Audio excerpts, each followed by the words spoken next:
Hey guys, welcome back to Honkai Star Rail. In today's video, we're going to be going through tips to help you progress fast. Now, a couple disclaimers at the start here. This is based on closed beta, so if anything does change, I will leave it in the pinned comment, and if too much changes, then I'll redo this video. No worries. Also, I will be streaming the launch of the game, and for the foreseeable future after the game releases here on YouTube or on Twitch, or probably multi-streaming. So if you want to subscribe here and join Twitch, you can catch me live streaming. So let's get into it. There's two things to talk about when we talk about progressing fast.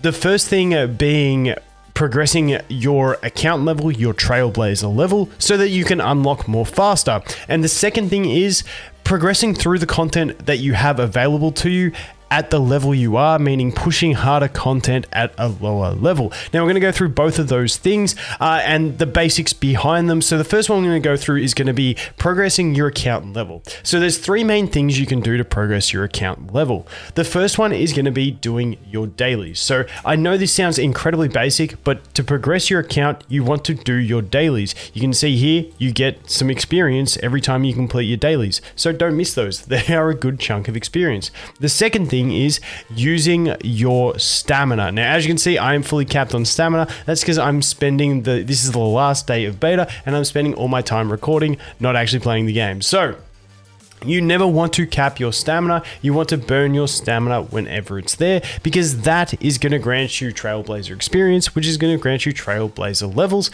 And as you hit limit break levels on your Trailblazer, whether it be 10, 20, 30, 40, 50, 60, 65, you are going to be able to increase your equilibrium level, which is going to unlock new content for you. So that is the reason we want to prioritize spending stamina and doing dailies. And that leads us into the topic of refreshing your stamina.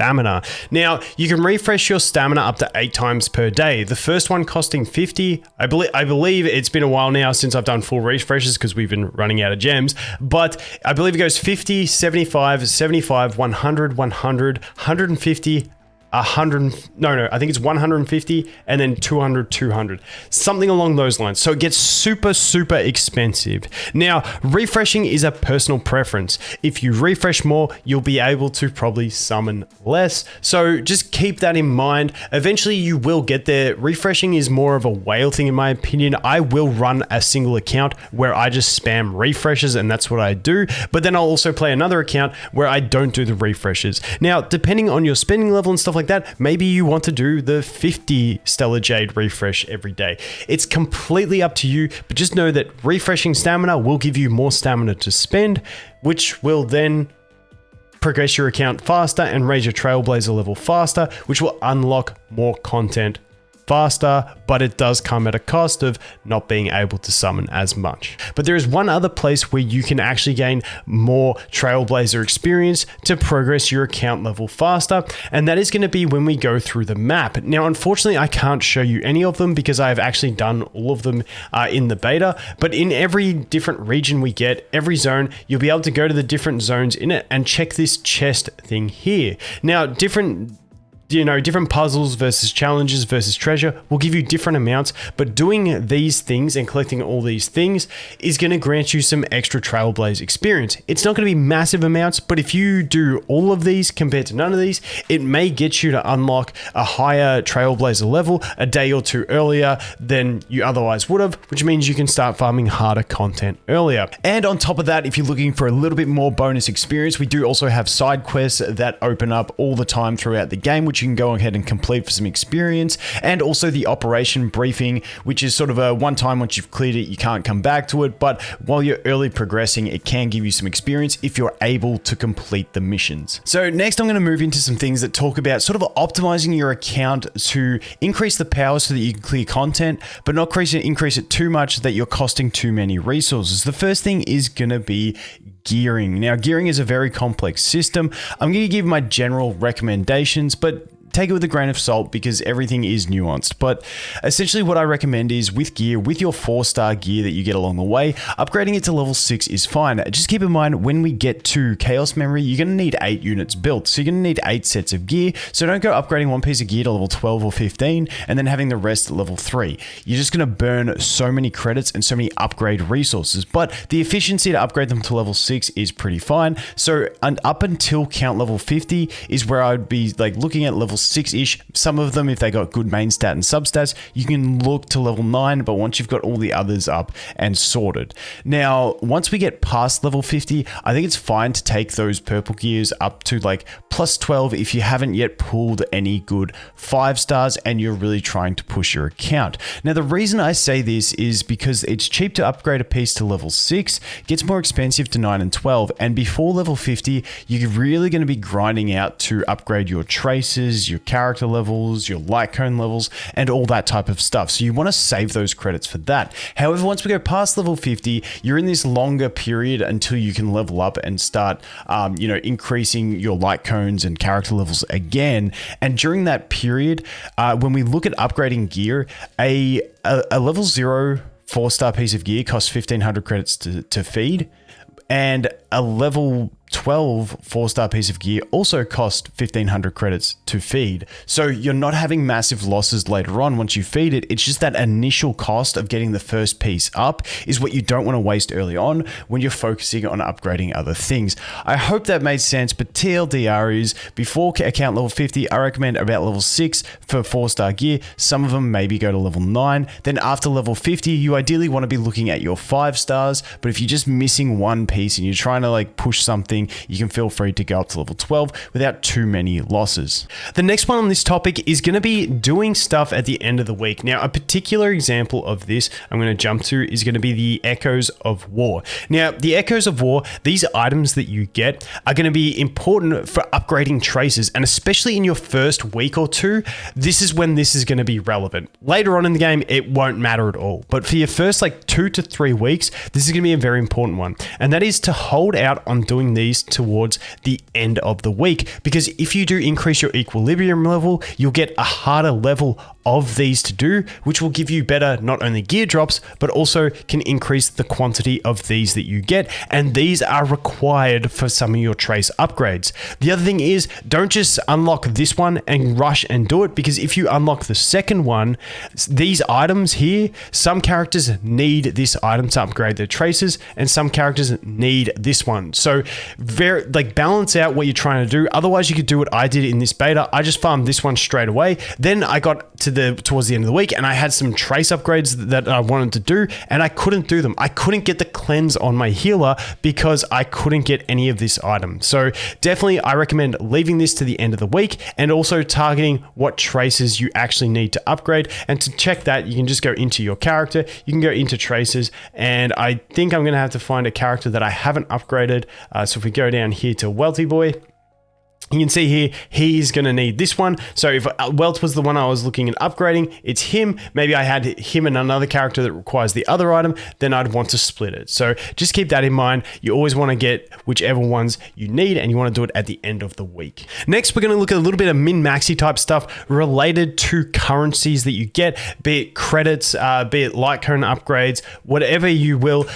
Just trying to optimize your currencies in the game so that you don't have to go and farm them as much. Now, the first one I want to show you guys is going here to the Polar Car and going to Pom Pom. Now, daily, I've seen it twice on one day. I don't know whether that was an error, but normally it's daily. Pom Pom will have like the rain on his head, and you go, and there's a few different quests that you can do here. So it's like, Pom Pom, are you crying? Some of them I have to look for a pin, but if we go through this, it doesn't take too long. I don't know if there's set text. I always just go to the middle one, and it normally works out for me. And you can see this one. I think this is the one where I just have to talk to him, and that's it. But let's just go ahead and see.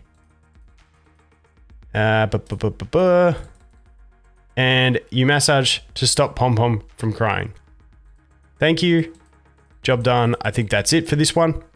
And as you can see, there we go. On the left-hand side, you can see I got 8,000 credits and a couple other upgrade items. So 8,000 credit may not sound crazy. Across 10 days, that's 80,000.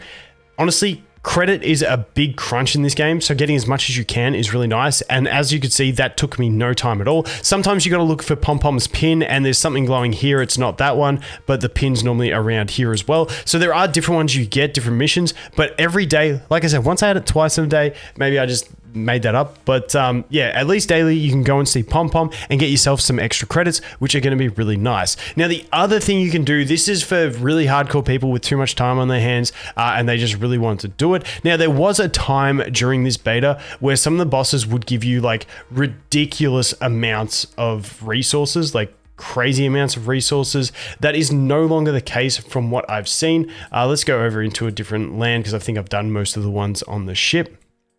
But if we go somewhere like here and we just jump into an area, there's enemies around the world. Now, these enemies reset on a daily basis and they can give you some upgrade materials. Now, normally through your general play, you will get enough of the materials that you need just through general play, but you can come here and farm these guys to get a bit of extra stuff. So if we just go in here and we just clap these guys, unfortunately, this is going to be a 2-wave enemy, but you know, we shouldn't, I haven't even got my fast clearing team in. I've got one of my gear farming teams.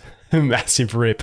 But I'll come back in a sec when we're defeating these guys and I'll show you what I'm talking about. Okay, we just defeated that enemy, and as you can see on the left-hand side, we got a bunch of resources. Now, it's only 170 credits for that, plus a bunch of other resources that you can use. Now, like I said, for the things you need those things to upgrade for, you can probably get them throughout your gameplay just naturally. I never had any issues without going back and religiously farming these things. But if you're looking for something to really grind your time on, there's a lot of enemies in the world that you can defeat. Hopefully they increase the drops a little bit on them, because like I said, 170 credits isn't crazy for killing 2 enemies, but it is something you can do if you want to absolutely min-max and you got more time than sense. But hey, if you're a bit short on time, don't feel like you have to do that one. So the final thing that I want to look at, which is going to help you push content that you might otherwise be struggling with, is going to have to do with the simulated universe. Now, if we go over here into the simulated universe, and we jump into it, and you're struggling to clear some of these worlds and you really want to push it. Now, if you are struggling, you can just wait. It's not going to be the end of the world. As long as you do your weeklies, you're pretty much fine. That's all you really need out of the simulated universe. However, we do have this ability tree, and every time you do a run through in the simulated universe, you will get points that then you can allocate to these branches of the ability tree. Now, you will just eventually unlock all of these, but you can just repeatedly run through an easier simulated universe and basically just farm all these up and get all these upgrades for yourself in the simulated universe, so that then it is easier for you to do harder stages of it and you can push a bit further. So once again, in the first week, 2 weeks, if you're, got nothing left to do in the game, you're looking for something to do, you can upgrade this and then try and push your simulated universe further, but eventually just through natural weekly play, because you want to collect your weeklies from the simulated universe, you will eventually max out this tree anyway. It's just if you want to push it that little bit further.